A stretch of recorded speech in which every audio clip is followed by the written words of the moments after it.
Hey yo, Mandela effect. I think I seen a UFO. What? It's the Jimmy Jam Show. Mandela effect. I think I seen a UFO.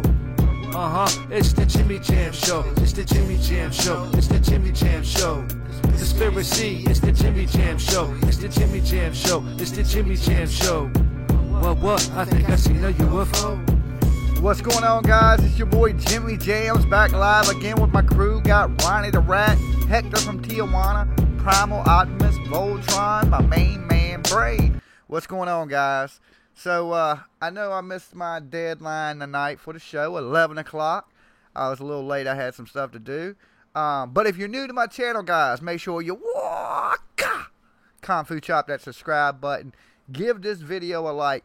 And share it on any social media platform that you choose. Because if you do that, we're giving away an Xbox One the last week in April. So make sure you guys check that out. We're going to watch some videos tonight, hang out, have a good time.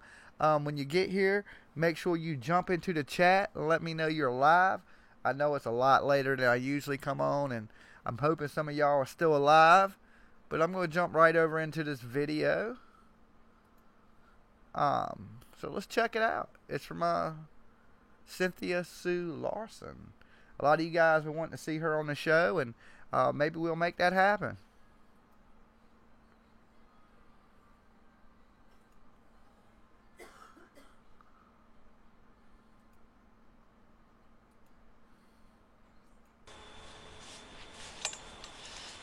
Hello, this is Cynthia Sue Larson with RealityShifters.com, and today talking with you about an explanation for the Mandela effect and reality shifts. As you know, or as you might not know, I've been researching this phenomenon for the last 20 years. This is a very old phenomenon, predating the actual coining of the term Mandela effect by Fiona Broome in 2010, and actually going back much earlier. The earliest recorded reference to the term reality shifts was in a PMH Atwater book called Future Memory. And then my book Reality Shifts came out in 1999 in its first edition. So really for many years now, there has been an awareness from a lot of people that there is something unusual going on. Thanks to the internet and social media, we now have the means to share some of these experiences that otherwise, thanks to the internet, a lot of us had chalked up to we now have memory or confusion about the facts, that kind of thing.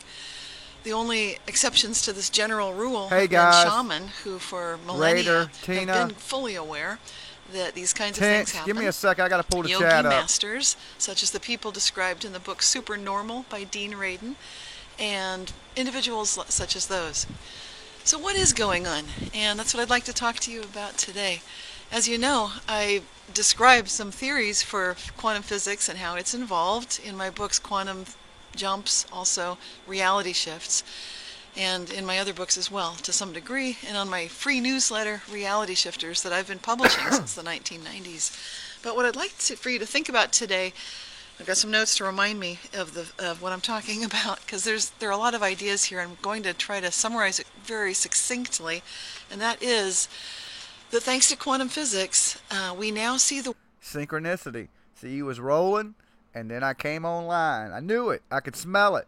And I was like, yeah, I bet you they're out there rolling. Let me jump up here online and interrupt them. World differently than we did with classical physics. We now recognize that quantum physics is actually the rule everywhere, at every level of reality. The Mandela it's not effect. Just at the Planck scale, which is the world of the very small, but it's actually happening at every level of reality. And what we're noticing is that an observer is required in order to know what's happening in any kind of quantum physics experiment. This is very different than the classical physics about? These shades are white. that we're used to, where we used to think we could just say, here are the laws, this works for everything, and you don't need an observer. There's this illusion of objectivity that was happening in that case. Okay, how's everybody doing tonight? It's good to see you guys are still alive. A lot of y'all still up. That's good. We're just going over Mandela stuff tonight. Nothing crazy. Like I said, a lot of you guys have been wanting to see this chick on the show. So I figured we'd pull up a couple of her videos, watch it, learn a little bit about her. I've actually watched a few of her videos already, but I figure I'd share a little bit of her stuff with you guys. She's wrote a few books. Pretty smart woman. No longer do we afford to be able to say such things. And as soon as the observer comes in, this is where it gets interesting, because that's the actual key here, the crux of everything that allows us to see Mandela effects and reality shifts. Because we're not just an observer at one level of awareness, like a puppet that's just moving through and observing things, but we are also the operating consciousness, the operating observer who is behind animating how we move through our lives. You can think of this in terms of how you choose each day to either embody qualities that you consider your highest and best, such as being loving, kind, compassionate, joyful, or going into your dark side. See, I like this lady. She talks a lot about the same stuff I do. You know, being a good person means a lot in this world. Side and getting into envy, greed, all the things that we know are not good for us, but sometimes we can fall prey to such things as anger and let that lead our lives instead. So if you're thinking of it like a puppet, and you know that the puppet is just the actor, the observing actor moving through your life, on that level you can observe historical records and you can see the way things are now considered to be and have always been true, such as spelling of Berenstain Bears, or dialogue in a movie such as Star Wars that seems like it may have changed. Okay, let me pause her for a second. So you say the Chinese space shuttle's falling back to Earth? Yeah, I heard about that. When is it they're expecting it to hit to land? Like, when are they expecting it to actually come back down? So they say. Yeah, it might not even be up there. Changed things like continents perhaps moving, or Nelson Mandela having died at a different time than historical records say. So the discrepancy that you're noticing is what I'm suggesting. You're observing a difference between the... No, I didn't. Was there another school shooting? I haven't heard nothing about a school shooting, but I don't watch the news a lot, guys. Y'all supposed to keep me filled in on this stuff. I'm always up here with you guys or doing something for YouTube, so I'm never watching the news. So there could be a missile attack and the world could be about to end, and I wouldn't even know, right? So y'all gotta keep me in the loop, guys. Damn, y'all was gonna let your homeboy Jimmy just die. Operating observer, which you might call your spirit, your animating force, and then the part of you that is moving through your daily life as an observer. That's the actor or the observing person that you are. There's a difference between these two. One is the animating force. So we know, for example, that a dummy being launched into outer space in Elon Musk's Tesla is not really a person. We know that because it's not animated by any spirit, any conscious awareness. And so we know that we're not just mere puppets because we can choose based on our own spiritual principles, basically, how we choose to put a backstory on our lives. And what I'm going to share this with you right now.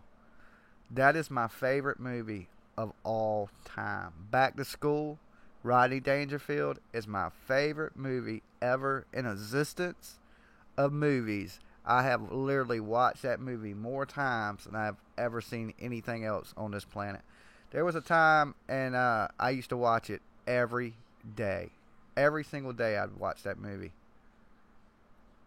Love Rodney Dangerfield. What I'm proposing is that this very difference in our levels of awareness gives us, as we charge these up and as we meditate, as we bring ki or energy to all of this, we do start noticing differences. On a global level, more and more people are meditating, and I can therefore predict that thanks to the internet, sharing the information, more and more of us meditating, we will witness more and more actual physical changes to our historical records compared to what we as individuals remember.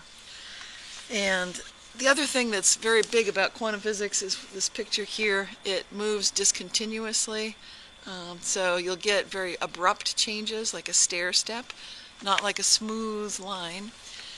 And yet another factor that we're witnessing with quantum changes is changes to the past. So we definitely see a retrocausal effect, which is well known within the realm of quantum physics experiments, that an observer now can affect what decisions were made earlier in time. And we're seeing that exact same dynamic playing out on a very large scale. And that's what I'm saying, that we're witnessing quantum phenomena which involve such things as spooky action at a distance, entanglement, superposition of states, quantum teleportation, all of these things, including retrocausality. We occasionally do witness this on the macroscopic scale. And we can expect to do so because of who we are as conscious observers, with a possibility for a split level of awareness that we can be the observer who's observing that we are having thoughts and feelings. As soon as we start doing that, we lay the groundwork to be able to witness reality shifts and Mandela effects. I don't know. This lady right here might be too smart to be on the show. I don't know if I could have a conversation with her because she's just like super intelligent. I'd feel like a big dummy. Until next time, keep asking, how good can it get? This is Cynthia Sue Larson with RealityShifters.com. Thanks.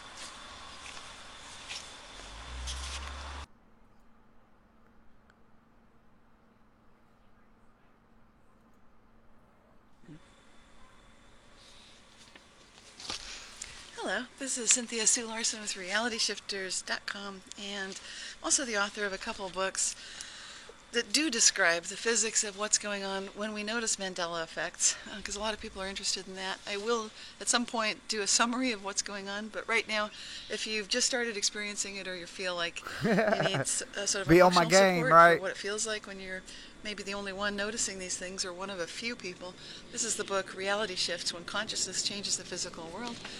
More recently, I've also written a book, Quantum Jumps, which is an extraordinary science of happiness and prosperity. Here's the book you can share with family, friends, and people at holidays and so forth. So if you just tell them just about some of the Mandela effects, they might think you're nuts if you're experiencing it and they're not. And that's pretty much a global phenomenon. I'm certain that I felt that way too if anyone had approached me she's before like the 21. 1990s and talked about this. I would have had a very raised eyebrow, shall we say, maybe some rolling of the eyes as well, until I started noticing these things big time in the 90s, which is why I started that website, Reality Shifters, with its monthly newsletter. It's why I do my podcast, Living the Quantum Dream. I've got all these actually decades of years of first-hand reports of these sorts of things. But I'd like to talk about the big stories from 2017 that hopefully you've already heard about. And if not, you can go ahead and look them up. The first one is, of course, the kidneys moving up. I've talked about that in a previous video. And if you do martial arts or anything like that, or maybe you're just aware of the fact that a kidney punch might be fatal, so avoid hitting someone in the kidneys. Where is that? I've never known it be Used kidney to be the fatal. lower back. That was off the limits lower for back, any kind of and boxing you could get match hit or in it, martial arts and match, you would bleed from because your it could kidneys. seriously injure or possibly kill your partner. But now the kidneys have moved up to a much safer area. They're protected to some degree by the rib cage in the front, and they're not so far down lower in the back. So that's affected every single person on the planet. 7.6 billion of us.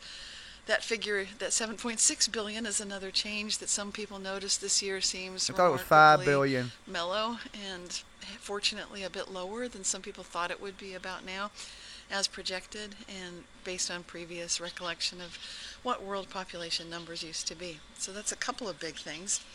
Another one that I've talked about this year is the side mirror issue. The mirrors in the United States used Punch to say to the gizzard. objects in the mirror may be closer than they appear. So that iconic image in Jurassic Park where the dinosaur shows up in the side view mirror used to be a lot funnier with that kind of subtle humor that some of us really appreciate. And now it just says objects in mirror are closer than they appear. Not quite so funny, because they are closer. It's not that little gray 9 area billion. of humor that used to present itself. It's a lot of Another people. big one that's positive for a lot of people is that President Abraham Lincoln didn't used to have any children that bore their own children and grandchildren, but now they do. He does. Robert Todd Lincoln, who's the gentleman pictured here in black and white, was a living child of Abraham Lincoln's. What? And I've Never read knew Abraham Lincoln had Lincoln's kids. biographies, never saw any mention of Robert Todd Lincoln before. I'm glad that he had children and grandchildren. Another big one is the first terrorist attack in the United States. No longer would that honor, the dubious honor, go to Pearl Harbor. Now it would go to an incident in 1916 called the Black Tom explosion. I don't have a photo, but it was in New Jersey.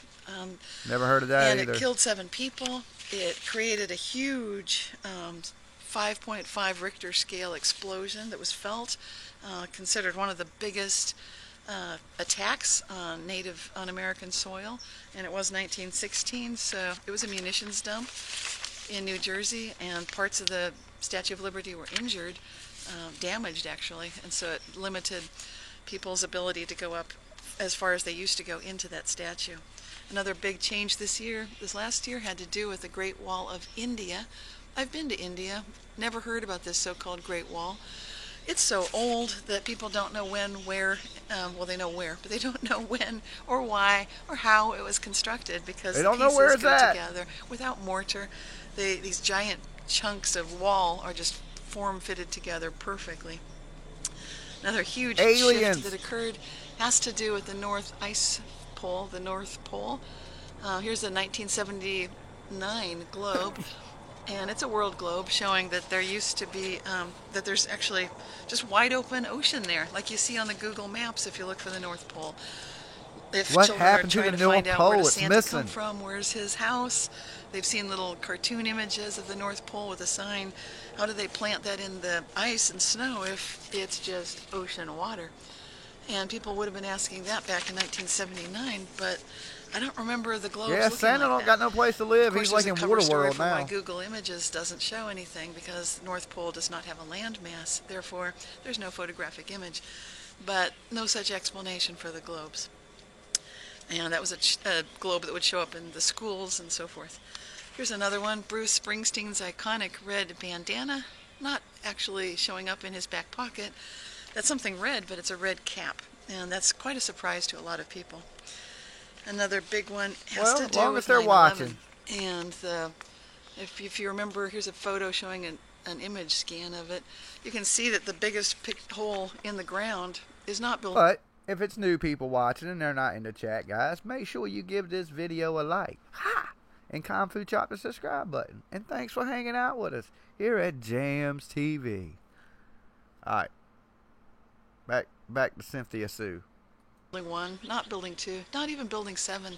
Those are the 3 big, frequently mentioned buildings that were cited most often by conspiracy theorists, but now, no. The biggest explosion that goes deep down into the earth is Building 6, and that's an 8-story building. Apparently sublevels were destroyed. Huge hole went deep down into the ground, and that's very bizarre because it's another building now that has fallen mysteriously without real good explanations for what happened. And last but not least, I've heard that Jesus was How's everything in Vegas? hung in a tree for the first time this last year, not on a cross.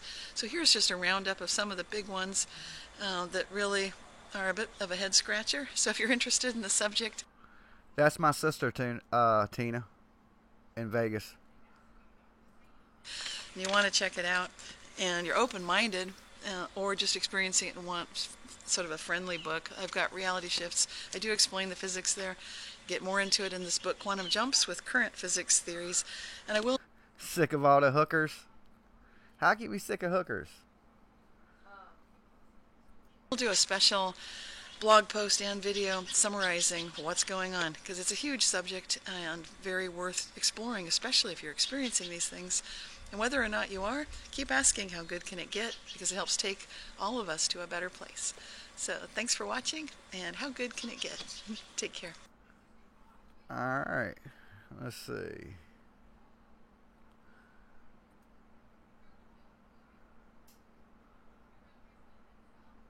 Hey, Gene, did you hear that Floyd Mayweather is getting a MMA license to fight in Vegas?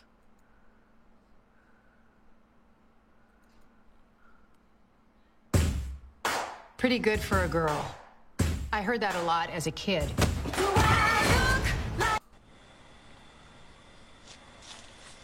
If that happens, he's going to get Hello, killed. this I is know Cynthia that's for Sue sure. Larson with RealityShifters.com talking with you about Mandela effects and false memory. Oh, if Floyd Mayweather gets in an MMA octagon, I am so jumping on an airplane and flying to Vegas. You can believe that.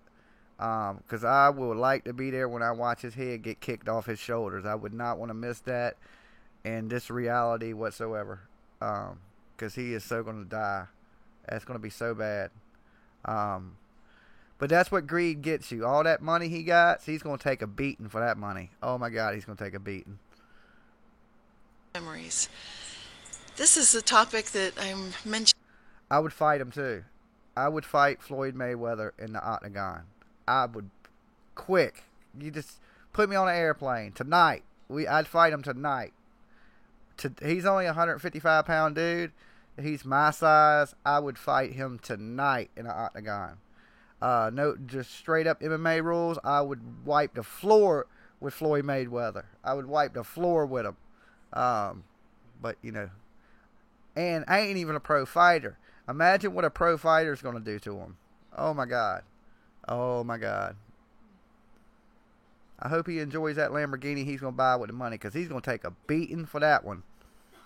Today because it's come into more and more association between these two things over the last year or so. Mandela effects, of course, being the term that was coined by Fiona Broome, and she's a blogger who posted back in 2010 just a post that it was surprising to not just herself but a lot of people that Nelson Mandela was alive in 2010, because they remembered that he had passed away earlier. Currently, I believe Nelson Mandela has passed away in 2013. This is the thing. They got to find somebody for him to fight, because he can't just fight anybody. So what I'm thinking is 8 months, 9 months, by the end of summer, Floyd Mayweather, right? You heard it here first, right? Is going to fight CM Punk. You watch what I told you. Watch what I tell you. He's going to fight CM Punk. Because they got to find somebody he can fight. They have to find somebody with a name that he can fight. And they have to find somebody that's no good. And boom, CM Punk is the only person that fits all three of those things. And believe it or not, I think Floyd Mayweather could win. So yeah, it's going to be Floyd Mayweather, CM Punk, and you heard it here first. I guarantee it. I'm never wrong about MMA. But a lot of people, when questioned about it, do remember that he had died quite a bit earlier than that. I'm one of those people that also remember that he'd never gotten a chance to experience freedom outside of incarceration because he died while still in jail. Now, the interesting thing about this is, and what I want to talk about today, is the other idea that I'll be presenting is false memory, which specifically is a explanation, which is, I guess, something that happens oftentimes with individuals when they're hypnotized and they remember something that actually didn't happen. They don't even have to be hypnotized, actually. All right, remember, everybody that's watching, I will hypnotize you and get you to quit smoking for $99. Oh, wait, I was running a $5 special last week. It was $5 last week, but it's $99 this week. I'll hypnotize you. Apparently it's possible to trick people through associations that we have in our memories between certain things, that something happened that didn't actually happen. So that's the premise of the false memory, and the theory, as I understand it, being applied. Nah, MMA ain't the same. They don't know who's going to win. I don't think MMA is nowhere near scripted, because you see some of the people in MMA, they get knocked dead, like stiff unconscious, and there ain't no faking that. It's UFC's as real as it can be. To groups of people who collectively recall something that's actually different in their memory from what historically occurred that the records show. So it's a difference between what you expect, what you... Floyd Mayweather can beat CM Punk, and he's the only person on the UFC roster that has a loss, no wins, okay? He has a big name, he's a celebrity, and they're in the same weight class. Remember, and then what's actual. So In classical terms of problem solving, this is the definition of a problem, because anybody who's using mental processes to make a decision, analyze a situation, and look at a problem will notice that there's definitely a distinction here between what happened and what you think should have happened. So in a Mandela effect, where lots and lots of people are noticing these things, and I've done a graph before, and this is from my blog, Mandela effects affect a lot of people. CM Punk was the champ in the WWF. He was like the poster boy for the WWF for years. He's a huge celebrity around the world. So it's a money fight. It's a circus show. You know what I'm saying? If you're going to have a circus, you might as well, have some lions and tigers and bears. That's how I look at it. And it only makes sense. You can't send him out there like a sheep to slaughter, right? So they got to find somebody. They're going to try to evenly match. That's what matchmakers do. They try to find people that are evenly to fight. And the only person that would stack up, unless they brought in a new person with no name that was a rookie, would be CM Punk. I mean, it's a no-brainer. It happens usually unexpectedly, so it's the subconscious that seems to be driving the process. I've used the term reality shifts since the 1990s to describe the same thing. And it also can involve anywhere from one person to, again, a huge group of people, as opposed to something that you do through what people might call law of attraction, what I would call quantum jumps, where it's something typically more conscious that you're bringing into being through the idea that your consciousness has something to do with reality. A very shamanic concept, goes way back thousands of years, and it has backup right now in quantum physics. So getting back to the... No, I don't think if he fights CM Punk and he wins, no, he's never going to fight again. That's the point of it. The point of it is now he's walking around like Conor McGregor saying champ, champ, and stuff like that. The point is he's going to go fight somebody that he can beat, and he's going to go in there and win, because I really think he could beat CM Punk. And then he's never going to fight again. It's part of his legacy thing. They're not going to send him in there to get slayed. It's a money. He's going to make the UFC a lot of money, and he's going to make a lot of money. So the UFC is going to, pick somebody they really think he can beat. And if I was them, I would say, hey, he could possibly beat CM Punk. Okay, with the right trainers, 6 to 8 months, he could defend against a takedown from CM Punk and could probably possibly knock him out. I could see that happening. That's the only fight I could see happening for him. They damn sure ain't going to put him in an octagon against Conor McGregor, because he's a killer. He's a killer in the octagon. He wouldn't last. Like, it would be bad. He would kick him in the head. It'd be over with. It'd be wrapped. Mandela effect and this idea of false memories. The other thing that I want to bring up as an example that is relevant in this case is that with the Mandela effect, people that lived in South Africa almost always remember the first time they heard that Nelson Mandela died was 2013, 4 years ago. And that would contrast to people who would be experiencing... You possibly could. You possibly could beat CM Punk. You're right. You know who they've been talking about fighting him? Is Joe Rogan would be a good one. Joe Rogan versus CM Punk would be an awesome fight. And Joe Rogan would beat the brakes off of him, I think, too. Joe Rogan is a black belt in Brazilian Jiu-Jitsu. He trained Taekwondo for years. I think he would beat the brakes off of CM Punk. I don't know, though. He's old and does so much drugs. He'd probably get hit and die. He's probably a clone anyway. The so-called Mandela effect, or what I call a reality shift.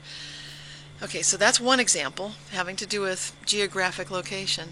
There's another example which has to do with physiological changes in the body, and in this case, I'll talk about the kidneys. A lot of us who remember that something called a kidney punch used to be avoided in martial arts, which I've been practicing for 20 years. You avoid hitting someone in what used to be the kidney area. And as I'm talking about it, you'll be hopefully remembering where that is. And what I'm talking about is people remember the kidneys being in the lower back. So if you put your hands kind of to support yourself in your lower back, the way some people do when they're just feeling tired, that would be protecting your kidneys. That's no longer true. And if you now look to see where the kidneys are, here's a very teeny tiny picture, but it shows they've moved up several inches, so they're now much more out of harm's way. However, the term kidney punch is still used, and when I looked up references, it still describes the sort of thing that you want to avoid, which is if you strike someone in the kidneys, you can rupture the kidney, which can lead to blood in the urine, which is a very bad sign, and people can die. So now it's much less likely that will happen. Kidney punches, the term makes no sense anymore. You may wonder, who are the people that think the kidneys never moved? Well, it could be anyone, as usual, but specifically, medical professionals tend to think that nothing's changed and the kidneys have always been cuddled up right under the ribs.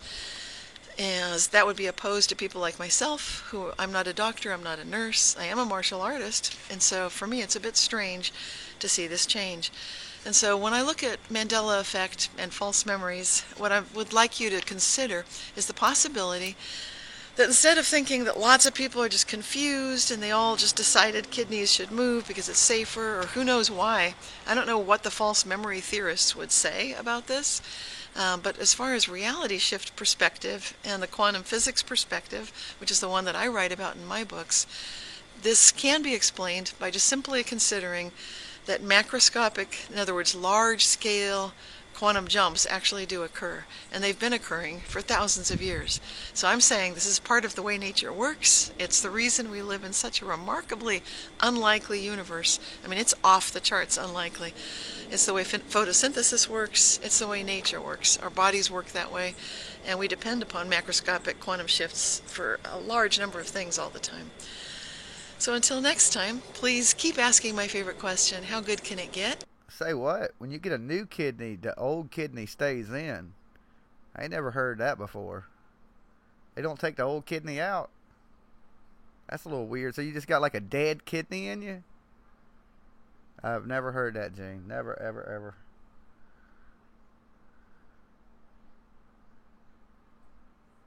ever. But I ain't never needed a kidney. So, hopefully, I don't never have that problem. And if you'd like to read more about this, I do write about it on my blog, so you can click the link and go there and check it out and read a lot more information and make up your own mind. Take care. This is Cynthia.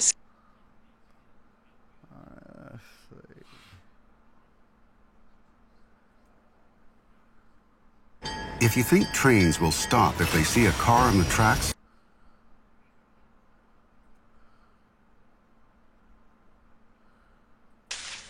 Hello, this is Cynthia Sue Larson with RealityShifters.com, and today I'd like to talk with you about many possible realities and the Mandela effect.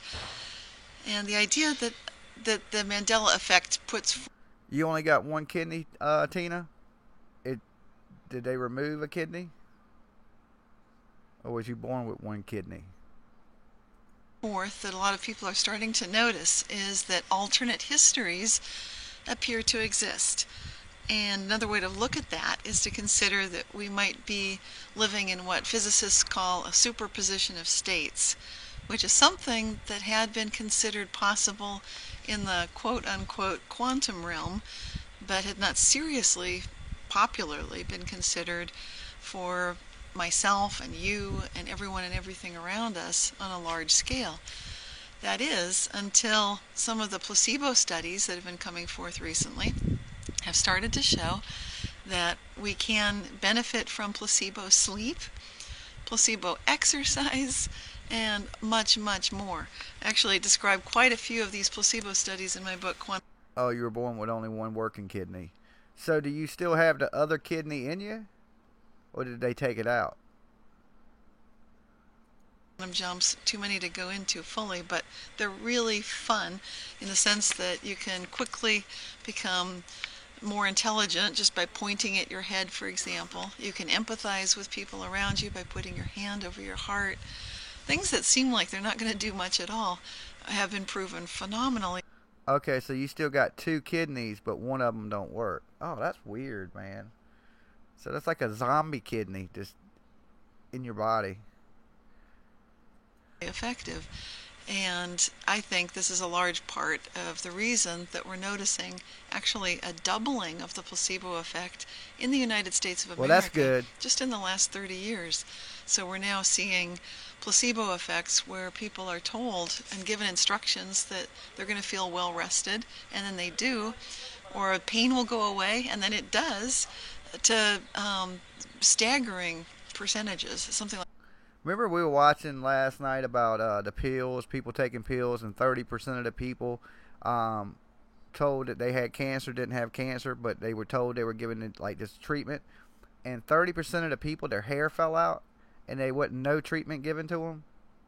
That's kind of crazy that your mind controls your body that much, that if you believe something, you can actually, like, it can actually happen. Like 70% often, and that would be in the best case. But when you get 70% effectiveness with any kind of treatment, that is considered very strong positive results. So these are the sorts of things that I think are worth considering. Yeah, I seen that too, that the liver is in multi-sections. I always thought the liver was one thing. Considering when we look at the Mandela effect, and we notice, for example, that there are alternate histories. That Nelson Mandela is remembered by some people to have died while he was in jail back in the 80s, and then by others that he passed away December 5th of 2015. And some people remember both. Yeah, well, I remember both. Some That's people's really body weird. can take when you chemo, remember and some someone people's dying body more can't. than once, you pay attention to that.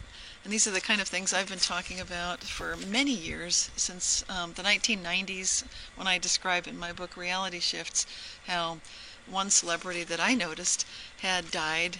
So she's been writing Mandela books since 1990. That's a long time. And then was alive again. And this would be the actor Larry Hagman from I Dream of Jeannie and the TV show Dallas. I'm sorry to hear that. And so forth. So I've conducted That's surveys terrible. through my Reality Shifters website over the last 20 years, documenting these sorts of things.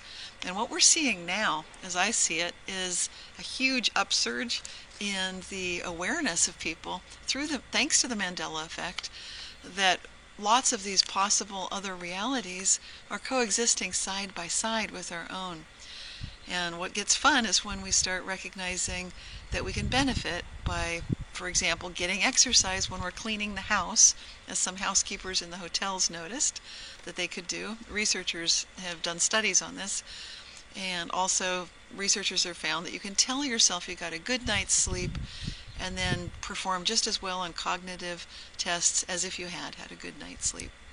So these are the kind of things I'd like you to think about with alternate histories, many possible realities, and the Mandela effect. Until next time, this is Cynthia Sue Larson with RealityShifters.com, asking you to keep in mind that wonderful question, how good can it get? Thanks so much.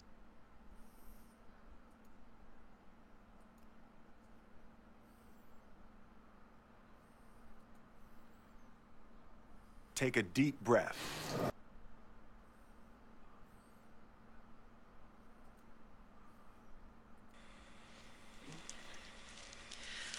Hello, this is Cynthia Sue Larson with RealityShifters.com, talking with you today about a question that someone asked me recently. Actually, several people have been asking it. What is the difference between this Mandela effect, where Nelson Mandela has been reported by some people to have died more than once, and I'm one of those people that remembers that he did pass away while incarcerated in South Africa, and then more recently, just a few years back. I could have swore Billy Graham died like 3 or 4 times. not Nelson Mandela. Maybe, I remember him dying after being the president of South Africa, whatever. But Billy Graham, I could have swore he died like once a week or something. Like, he must have died 6 times or something.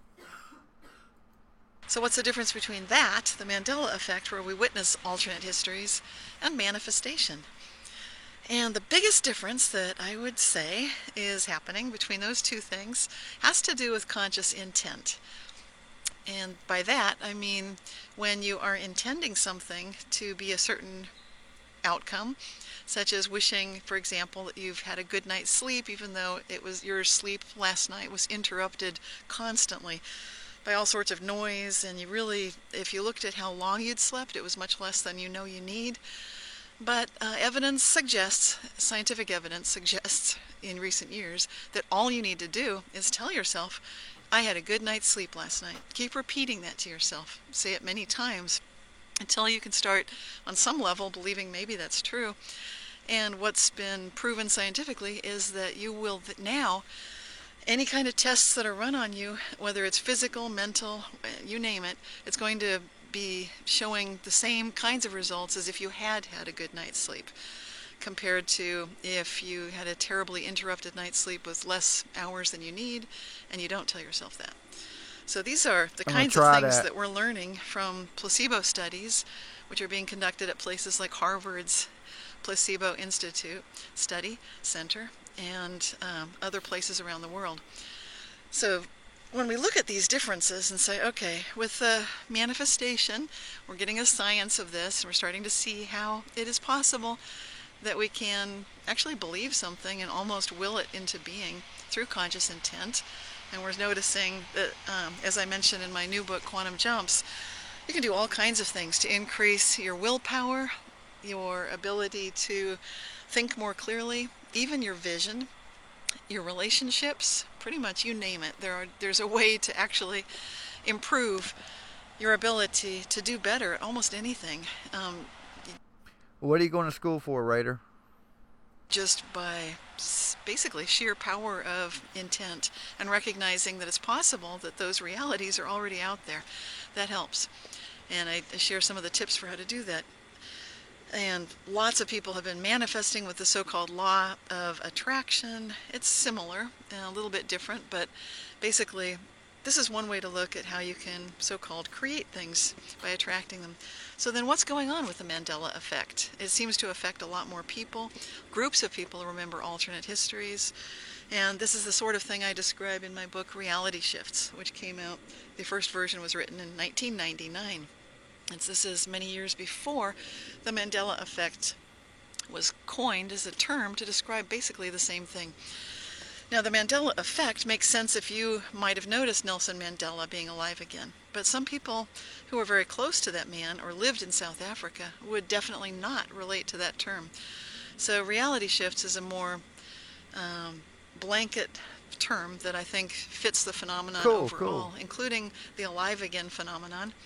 And the fact that products can change, movies can change, books can change, history can change. When Jams TV blows up, you can run it for me. And people are noticing that, usually in groups. I've conducted a couple of surveys on this exact thing to determine how people are experiencing these shifts of reality.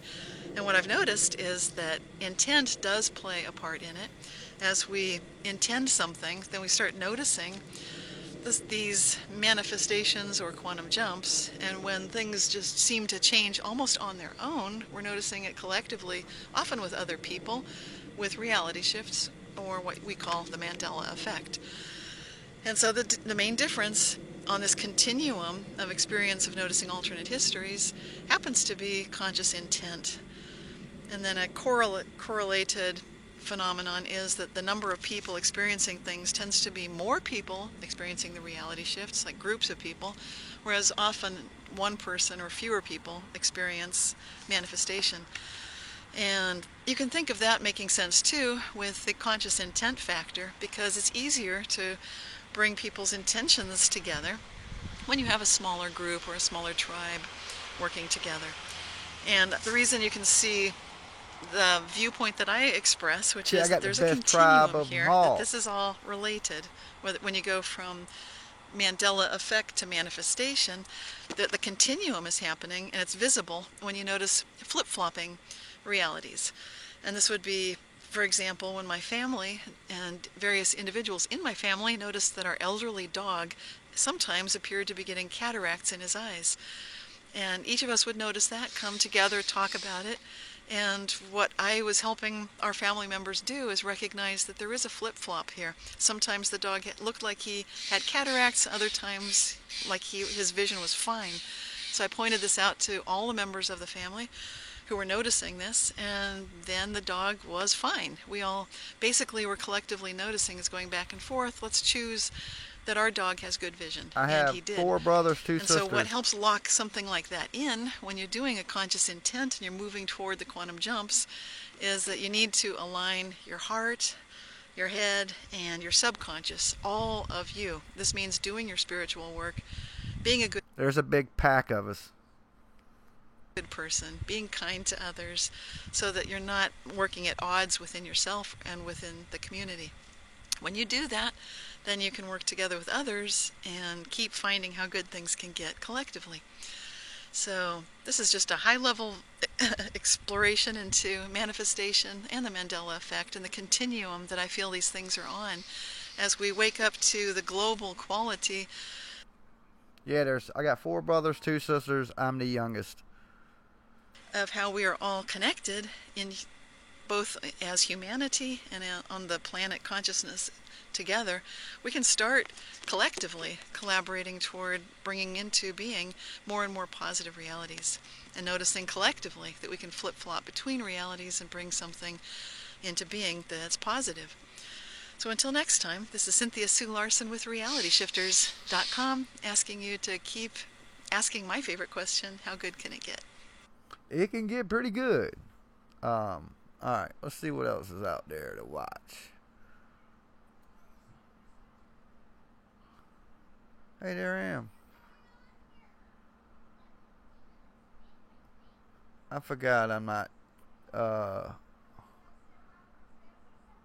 don't have many things up here. Let's see if Jason got anything new. October 25th, 2000. Alright, let's see.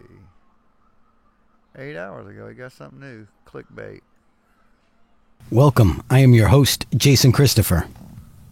What you're looking at right now is real. Yep. That's just, another mandatory evacuation. My weekly reminder.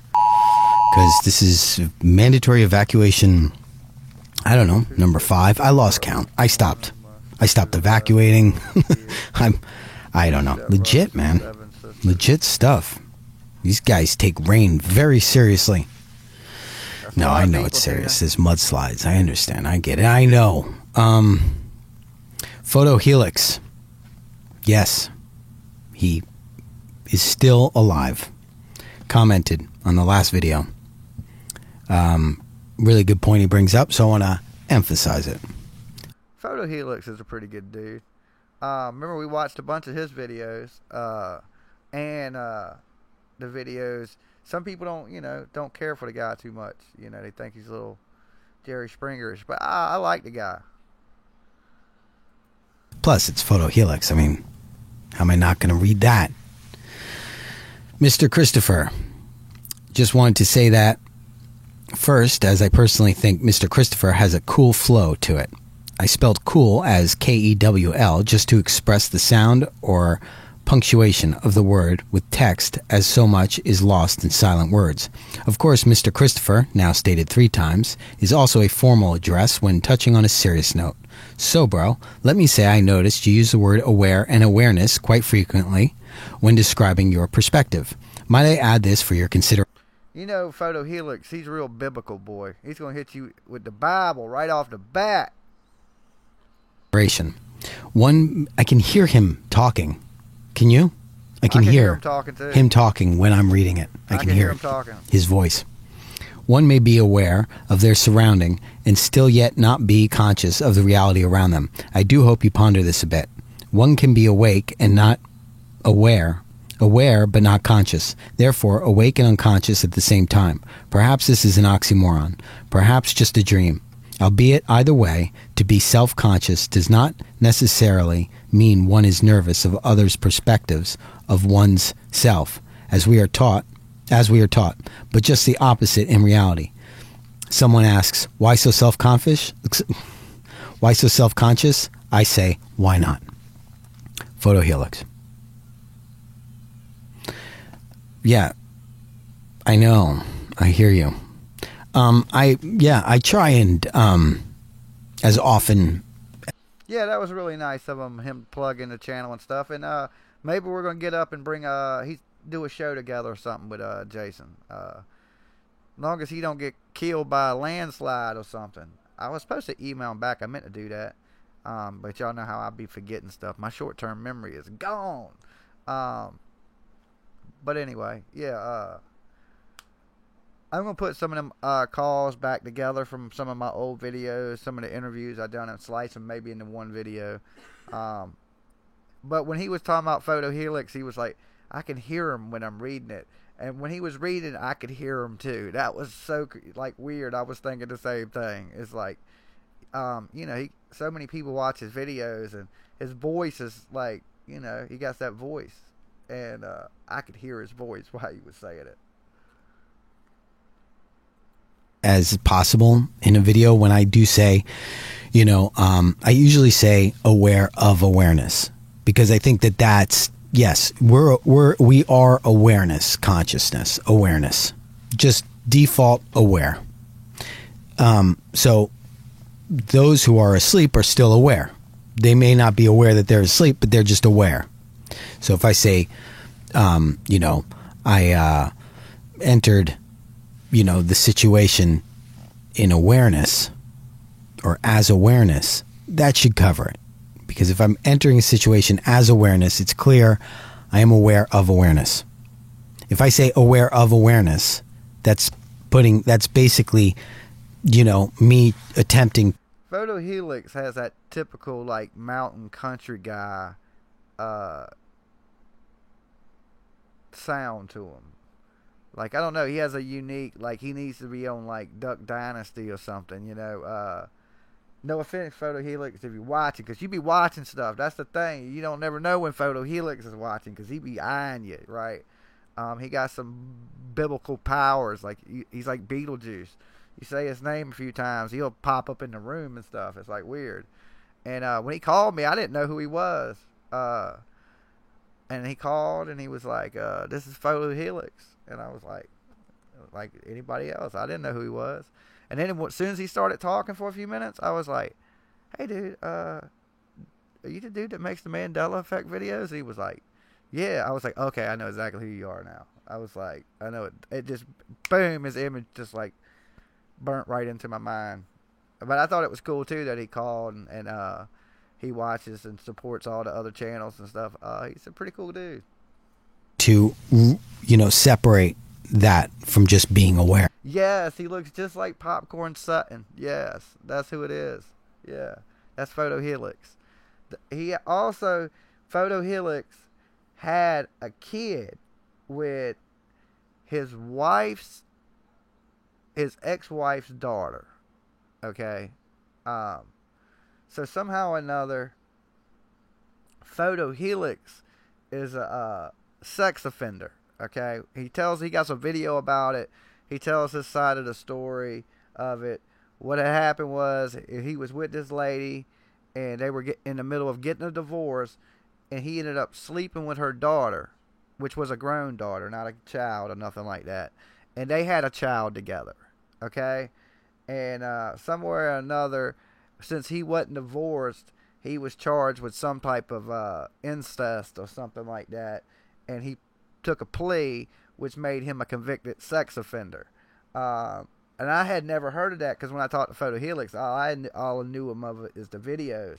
But I guess there's a couple, how they have the one on Jason, like a shield, he's a fake or whatever. Well, they have one on Photo Helix sort of like that too, like he's fake or something like that. And I was like, I don't really get to how, people could be up here fake that share their life. I don't know how you could fake that, but he had a video like that, and it talked about, that he was a sex offender and stuff like that. So as I seen the video of it, I had to go back and watch some of Photo Helix's video, and he has a video where he addresses that, that thing, and he tells, he pretty honestly tells what happened. And it's a Jerry Springer show from hell, but it is what it is. Because it's like attention on attention itself, awareness on awareness itself. So, but I appreciate the I don't know, Tina, if he raised a kid. Maybe we'll get Photo Helix on the show, because Photo Helix does watch the show. He has called into the show, so we've spoke with him on the show before. So if we can get up here and talk to him, I really wouldn't want to. He has so much more knowledge to bring than some little thing that happened in his past to bring it up to him. Like he came on YouTube. He told what had happened, his side of it. You've heard other people's sides of it, so I don't know if you have, but there's some people out there, and I don't know, because them ain't him.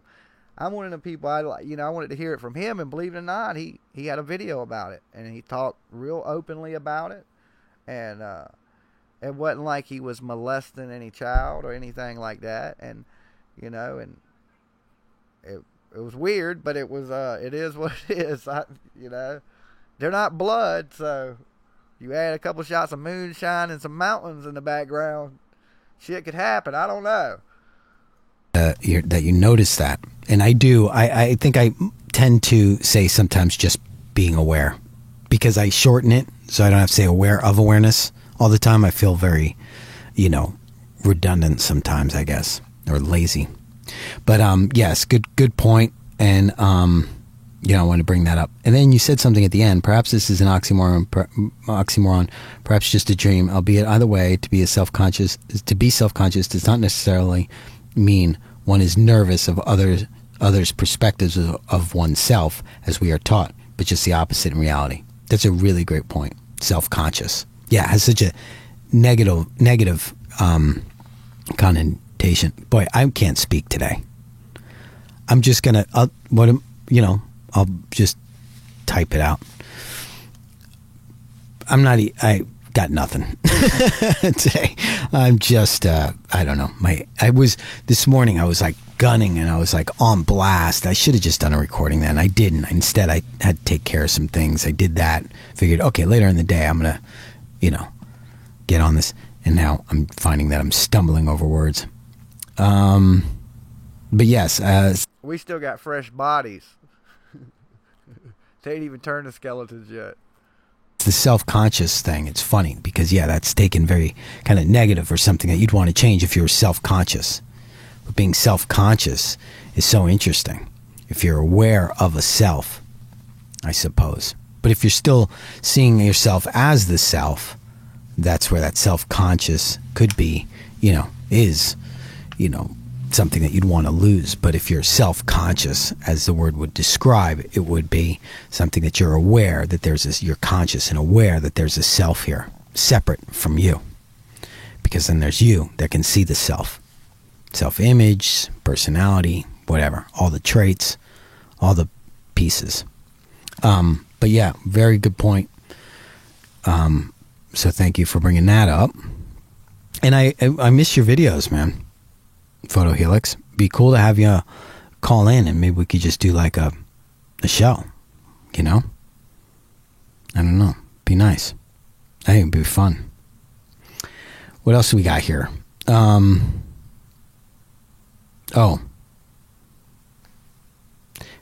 You're going to like this one.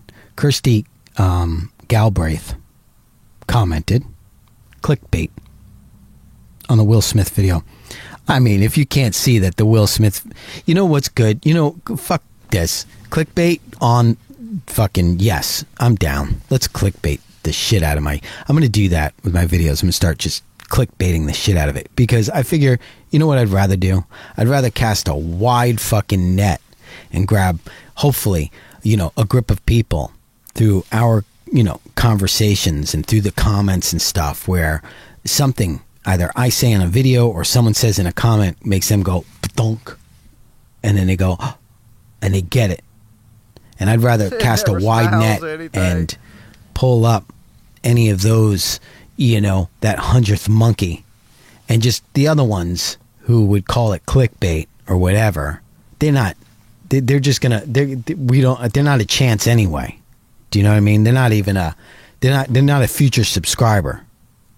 It's not like they're one day going to stumble on one of my videos and go, "Oh, he's awesome." No, because if you can't see that the Will Smith, I get why it would seem like clickbait. I think I even mentioned it in a video that I was going to change the title. I didn't. I enjoy the traffic to it, and I think that there's probably a handful of people that go, and get that, and then go off to another video of mine, and then, arrive through that door, which I would much prefer. I got all kind of clickbait titles. I think that's important. It puts a title that people are going to damn watch. You don't want to name your video something that nobody's going to watch, right? So you got to name it something clever that's a little bit of like, that might make you want to click on it. So yeah, I mean, that's the same thing with the thumbnails and all that.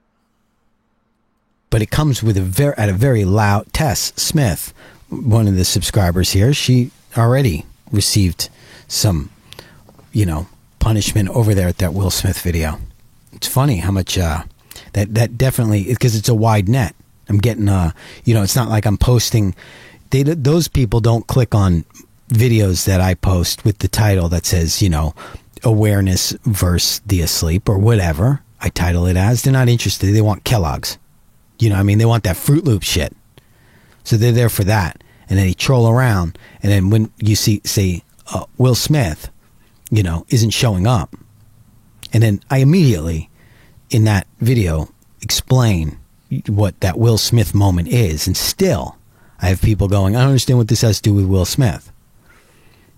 They were never going to be, but there's certainly a group of people who do go there and then go, oh, interesting, and hear beyond, that. And so fuck it, I'll put up a wide clickbait net and grab what I can in terms of, people that, are just waking and don't know that we exist.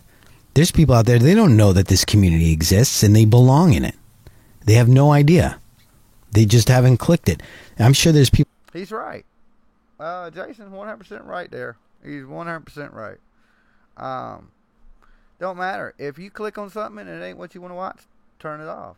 You might click on something and it grab you, right? And you might discover something you didn't know you knew. Or didn't know you knew you didn't know. See what I'm saying? I mixed that all kind of up, didn't I? But yeah, everybody labels stuff not 100. I don't think there's anything ever labeled 100% correctly on YouTube. I don't think I do it. Any other YouTubers do it. Like my video, my biggest video was Jim Carrey escapes the Matrix. And it did almost 1 million plays. No, like 700,000 or something like that. And, that's a clickbait title. Escapes the Matrix. You know what I'm saying? What is the Matrix? Some people believe it's real, some people. So he's escaping something that some people don't even believe is real, right? So, it's a clickbait title. It is. And, but I wanted to make it a title some people would watch. It was just my video on Jim Carrey. And he was acting weird, and maybe he escaped the Matrix. I don't know. And that's just what I thought to name it. But I didn't get a lot of people leaving like, oh, that was clickbait. You know what I'm saying? Because I was really discussing Jim Carrey escaping the Matrix a little bit. So it wasn't, I was talking about that in the video. But it was still, you got to spice them titles up to get new people in, man, and get, new subscribers and get, new people listening to you and new people involved in the community. It's a good thing. You know what I'm saying? It is what it is. Name it whatever you want. Name some shit like when sharks eat people and they get up there and it's all Mandela stuff. I would say, time they're into it about 5 minutes, they're like, man, there ain't no sharks in this. But man, that Fruit Loop box did change. people out there just scratching their heads. See, I get Jason. Jason wants to be more than the Fruit Loops guy, right? Or the Kit Kat missing the dash guy. That really ain't his thing. You know what I'm saying? He is the affected. Is his thing. I get it, right? I'm more of a bring you little changes to where he talks about the after effect of them changes. You know what I'm saying? It's just I'm the beginning and he's kind of afterwards, you know. But I mix it up a little bit. You know what I'm saying? I just whatever it is, it is. It's just a world phenomenon, and I enjoy all these crazy world phenomenons. It's just my thing. It entertains me when I'm bored. You know, still don't even know what Mandela effect is. You know, don't realize that there's a bunch of people going through the same thing they are. They just think it's unique to them. I mean, those people have got it without any kind of support. Ooh, oh lordy, that's not fun. Then there's a bunch of gravity stuff people wanted to talk about. This one guy, okay, this White Knight Prod says there's a fundamental misunderstanding in your analysis. This is with regards to my questioning gravity. Fundamental misunderstanding in your analysis, being that gravity is exerted on every object equally. However, gravity is directly proportional to your mass. F equals gm1 m2/r2. As you can see, the F, force of gravity, is equal to the gravitational constant 6.6. Well, here's the thing, guys. When I started the YouTube channel, I didn't know if anybody would watch me. Then I started getting people watching me. Now I want people to watch me. It's just like anything. I want it to grow like a baby. And it's definitely growing. So I ain't got to want too much because it's growing. Growing fast would be great, but it's growing at a good speed, and I'm happy with that. I'm happy with the viewers that I have. And the good thing about my channel that I like is I have some of you guys with me every day. And that's super cool. It ain't like just somebody leaving a comment on your video. It's you guys are with me almost like every day. You know, and that's like a team. You know what I'm saying? I have a team. I don't have people just leaving comments on my page. I have people that roll with me. And that's totally different. It's a totally different thing. And super cool. It's super cool. I mean, I do enjoy seeing the comments on the page and stuff like that. And, you know, and I reply back to everybody like I said. I never planned on being a live guy up here. I just started hanging out with you guys, and I just haven't stopped. Y'all too cool. So I like kicking it with y'all guys, and it passes the time. Now if I can find my mouse, we can finish seeing what Mr. Christopher has to say. But yeah, I'm going to get up with Mr. Christopher, and we're going to bring y'all a video on something crazy. I'm sure we're going to talk it out and figure out something that'll just blow the doors off of YouTube. Alright? So, y'all be prepared for that. 7 times. I mean, for real? Really? I mean,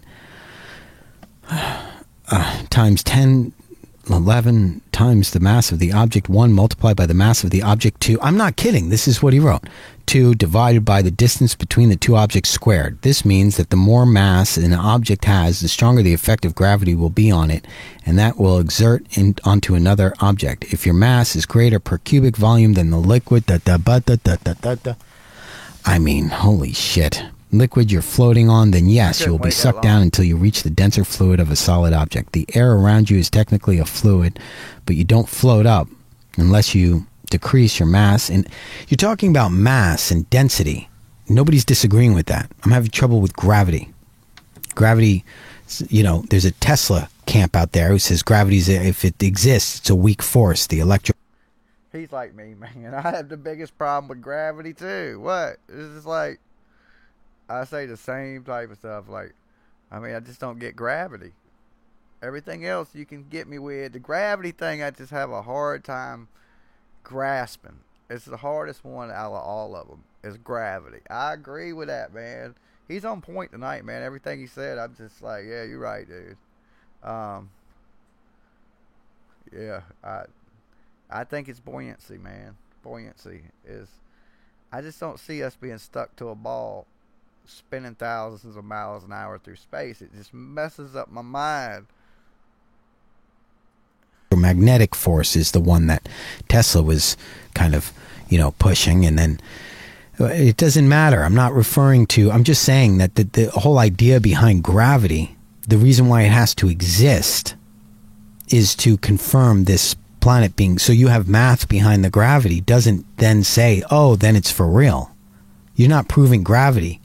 You're proving. You're just giving a mathematical equation trying to explain gravity. But what I'm saying is that there's still. That's why it's called a theory.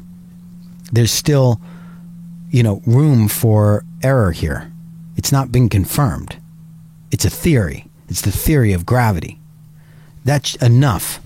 End of conversation.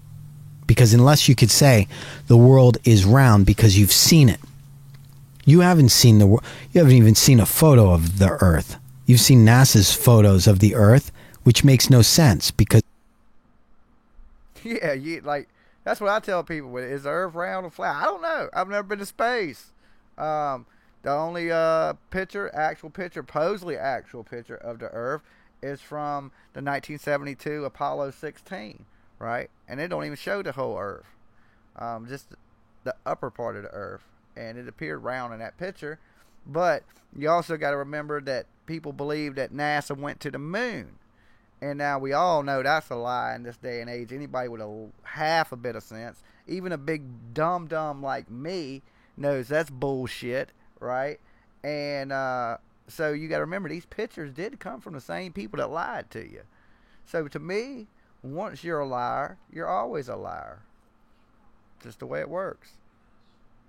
Supposedly it's more pear-shaped, but we keep seeing the Earth, and it's a composite. We've never seen one. Nobody's taken a fucking photo and then brought it back to Earth. Nobody. Doesn't exist, man. Yeah, 1972. That's an actual picture. Now, that ain't a composite of the Earth. The picture supposedly taken from 1972 from the Apollo 16 is an actual picture of the Earth, according to NASA. Not no Photoshop, not the blue marble, none of that. 1972, Apollo 16. We could probably find the picture, but yeah, that's the only actual picture of the Earth.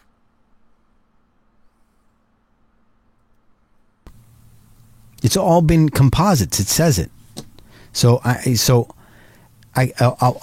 do the math, and I would be more than happy to be schooled on, the formulas, and so I can understand it. Once I see a photo first I want to see that the Earth is actually the shape that it's claimed to be, because I seriously have some real questions about it. I mean, it's why wouldn't you want that too? Why wouldn't you want a photo of Earth? Why don't we have a photo of Earth? I mean, everybody should want that. Why wouldn't you? It's the planet you live on. It's 2018. Apparently, we've been putting rockets into space since, the 60s. I mean, we've had cameras for quite some time. They should be loaded with cameras. Photos every second. Live feed. There is a live feed from that fake-ass car in space. But look, here's the thing. There is right. It should be a lot of pictures of Earth. I agree with that. And according to NASA, there is one picture. So I might have to, me and Jason might have a talk about that one. That supposedly not only, it's the actual photo. It was actually a photo taken, not photoshopped or anything like that. But it's the upper part of the Earth, I believe. It's been a while since I've seen the picture. I've seen the picture, of course, because, I'm up here talking about it. And, there's a lot of people that know a lot of things. They're like, well, Jimmy in 1972, so... yeah, I know it's the one from the Apollo 16 for sure is supposed to be the only actual picture. And that's a little crazy, guys, if you think about it, that there's only one actual picture of the Earth. And it comes from people that said they went to the moon in the 60s. So they can't get there now. So, yeah, that's a weird one. I mean, the fact that we don't is a little weird. So it makes me kind of go, and then question gravity. but the math behind the... I don't know if that makes me question gravity.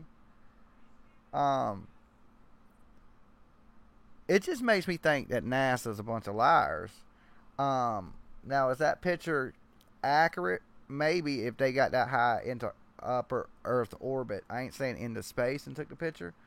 Then maybe it could be a real picture. I don't know. Have they been to the moon? I definitely know that's a lie. So, you know, I don't know. Even if the picture's real, it discredits the picture because NASA's such liars. Gravity, that's what you're taught. You didn't come up with that formula. That formula was provided to you. And then it was made sense. You know, it was someone, you know, taught it to you and explained why this works and this works and this works. That's the math to explain it. But, you know, you can't, that's just delivering me what it's, but what I'm saying is that you don't need gravity. You just need the density. The gravity you only need based on the shape of the Earth as reported. And I'm wondering about that report. That's all. So it makes me question gravity. Now, I really never doubted too much the shape of the Earth. I mean, because in school they taught me it was round. I just went with it was round. You know what I'm saying? When I look up in the sky, the moon looks round, the sun looks round. I'm assuming the planet we own is probably round, right? But I don't know 100 because I've never been to space to look at the planet. And I know a lot of people only know this because they've been taught this. But I'm still not convinced that the Earth is flat either. You know? I'm not convinced that the Earth is completely round like the pictures. I always heard the same thing, that it was shaped like a pear or it was shaped like an egg. You know, it was skinnier at the top and fatter at the bottom. Google Mini describes it different, you know. And so I don't know if the picture's real, because if they say the Earth ain't completely round, but NASA's showing completely round photos, and we all know them photos are, like you said, are composites. They were made up from images, satellite data, not even images, satellite data, which created the photos, and the guy photoshopped the rest of it. And that's the best picture we know to date is the blue marble, and that is completely a Photoshop picture, which you think he's right. Why in this day and age would you need to Photoshop a picture of the Earth? We just ain't got one. We got a car in space flying around, but we ain't got a damn picture of the Earth. It's kind of mind-blowing. And but there is supposedly that one picture from 1972. Just one. So, hey, there's one. So, there's one. And I'll probably leave him a comment and send him a link to the picture. So he can see the shape of the Earth. I don't know. I don't know what shape. It's square. I'm going to turn Jason into a square earther. But your math, it's not going to... that's not going to make me go, oh, there's something here I don't understand. And it seems pretty legit because you seem well schooled. But the schooling part is, you know, it's kind of the problem when it comes to that. Let's see. I think that's it. I'm going to keep this one short, guys. I have a mandatory evacuation. That's very important stuff.